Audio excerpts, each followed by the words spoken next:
Xin chào tất cả các bạn nhé.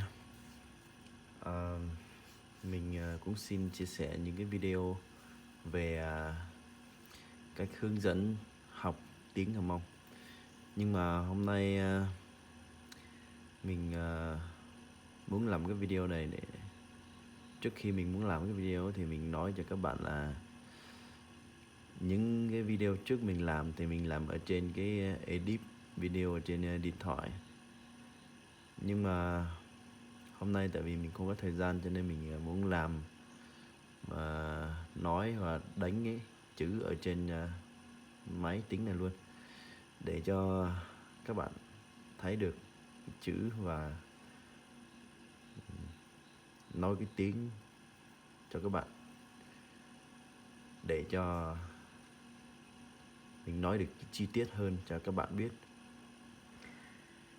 Tại vì mình không có thời gian để làm ở trong cái ứng dụng hay là cái edit video, cho nên mình xin làm như thế này. Nhưng mà mình thấy làm như thế này cũng tốt, tại vì mình có thời gian để mà nói, để mà nói thêm một vài thứ để cho nó chi tiết hơn một chút xíu.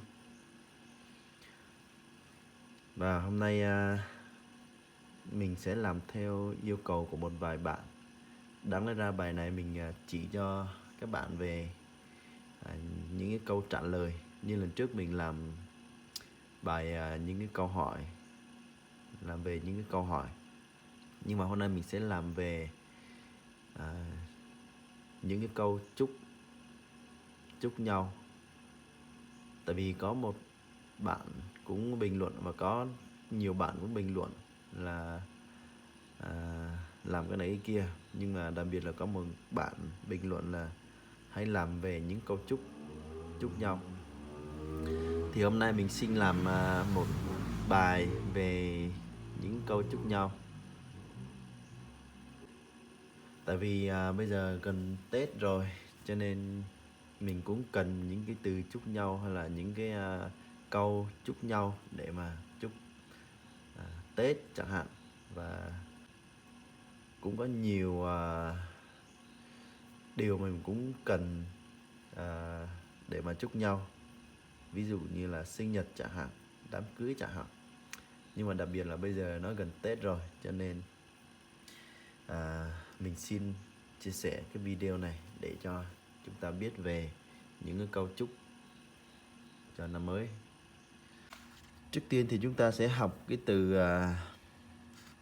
chúc mừng năm mới ha. Chúc mừng năm mới. Ở đây chúc mừng năm mới. Rồi, để chúc mừng năm mới. Rồi cái câu chúc mừng năm mới thì tiếng Mông nó sẽ được viết như thế này. Thì trước tiên thì mình xin nói về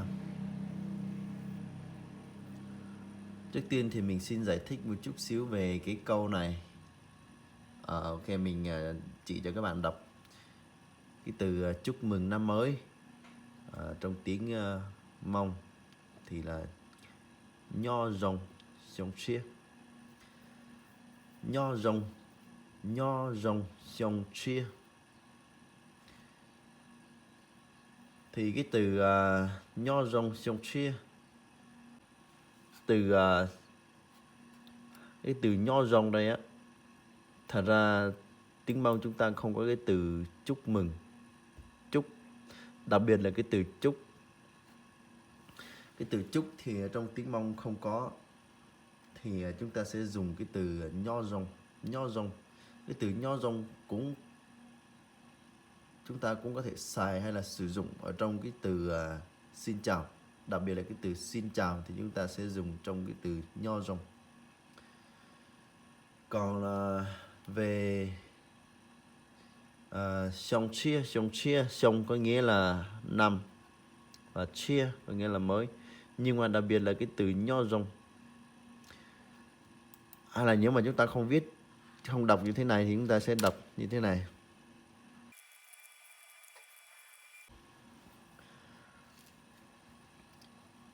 Như thế này, rồng chia, xiong chia. rong xia xiong chia. Thì hai cái từ này mình dùng cái từ nào cũng được, tùy theo cái ý muốn, cái sở thích của mình, ý muốn mình. Thì cái từ nho rong thì có nghĩa là xin chào. Tại vì ở trong tiếng Mông không có từ chúc, cho nên mình dùng cái từ mượn, hay là mình lấy cái từ xin chào năm mới, cho nên mình dùng cái từ nho rong. Hoặc cái từ rong xia. Rong xia, rong xia có nghĩa là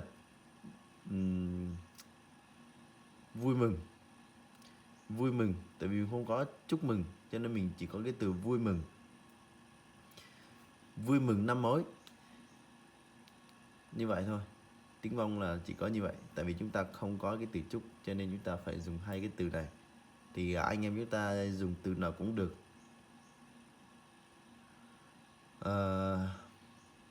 Ví dụ như cái từ nho rong xiong chia, mình đi gặp một người bạn thì mình có thể chào người ta bằng cái câu là nho rong xiong chia. Còn cái từ rong xia xiong chia đó, cái từ rong xia xiong chia thì mình dùng trong lúc mà ví dụ như mình đang ngồi trên một cái bàn ăn đó, cho nên mình muốn chúc một cái câu nào đó, muốn chúc một cái câu nào đó cho năm mới, thì mình có thể nói là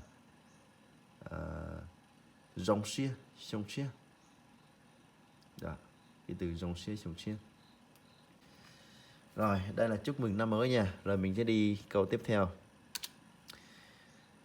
Ví dụ như chúc anh mạnh khỏe chẳng hạn. Rồi chúc anh mạnh khỏe. Rồi cái từ này thì ở trong tiếng Mông nó lại bị thay đổi cái từ chúc nữa.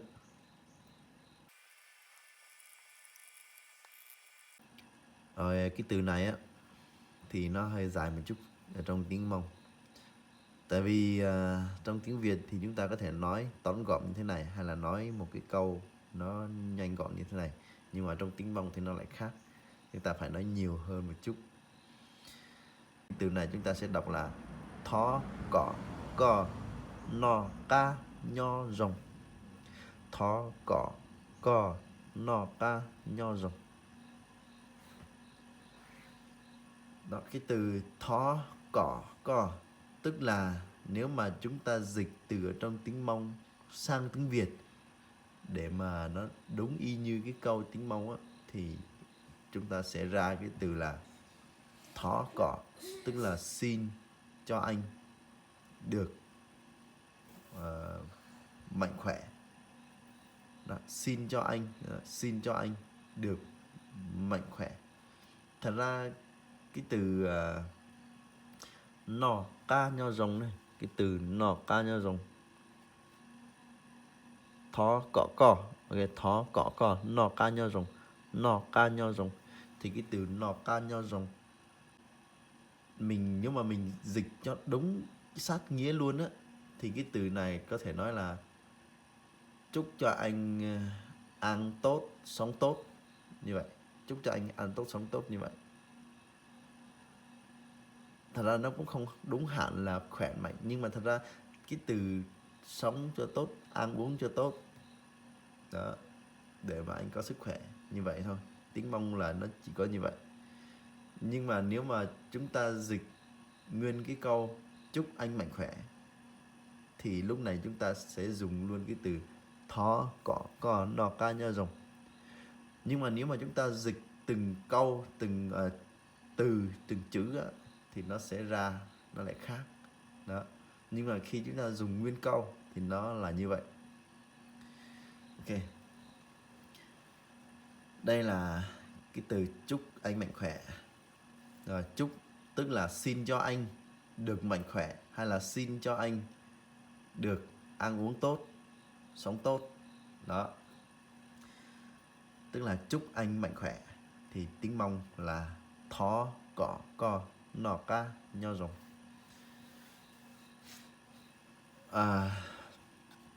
Video này á, thì mình cũng xin nhắc lại cho anh chị em hay là tất cả các bạn là nó sẽ tốn thời giờ, tại vì mình đi vào rất là chi tiết hay là nói những cái từ này, giải thích những cái từ này rất là chi tiết, cho nên nó sẽ mất thời gian hơi nhiều. Xin các anh chị em cũng thứ lỗi. Rồi mình cũng đi tiếp theo. Ví dụ như cái từ chúc mừng sinh nhật chẳng hạn. Đây, cái từ chúc mừng sinh nhật của bạn nha. Từ chúc mừng sinh nhật của bạn thì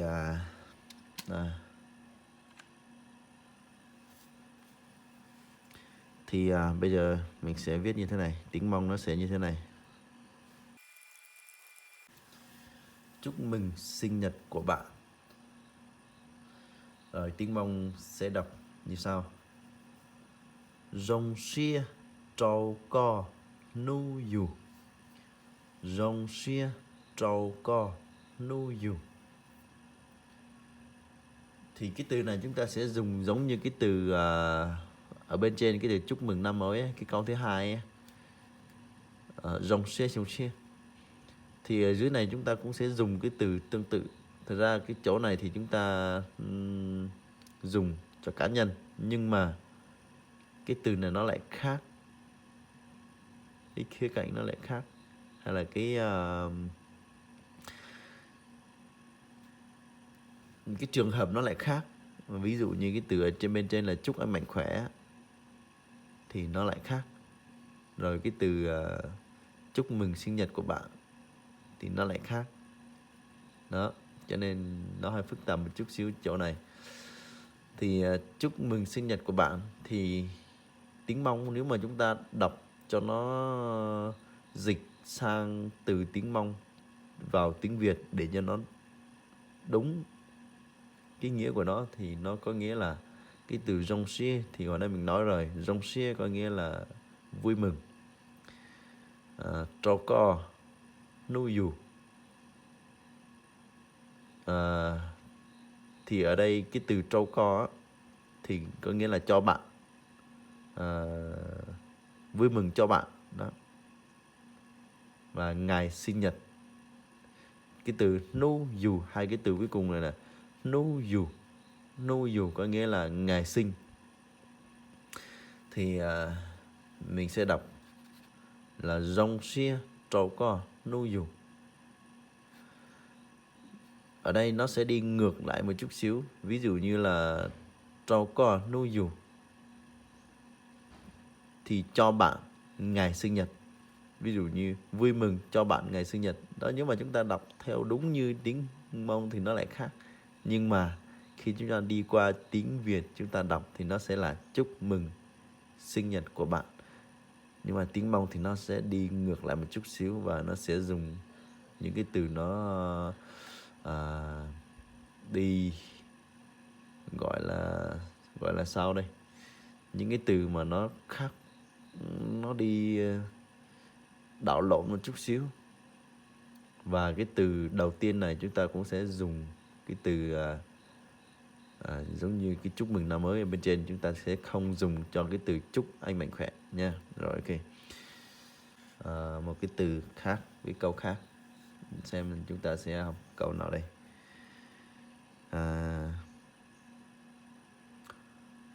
Chúc ngày cưới đi ha.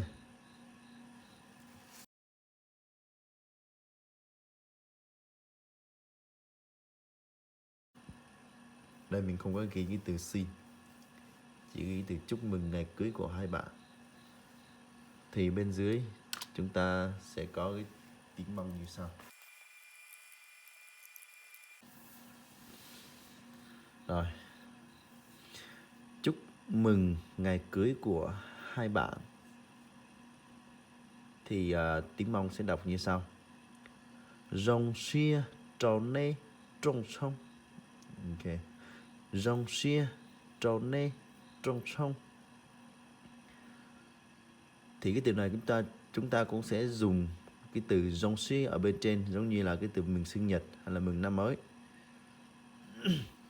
tức là rong xia có nghĩa là vui mừng á, vui mừng hay là rất vui mừng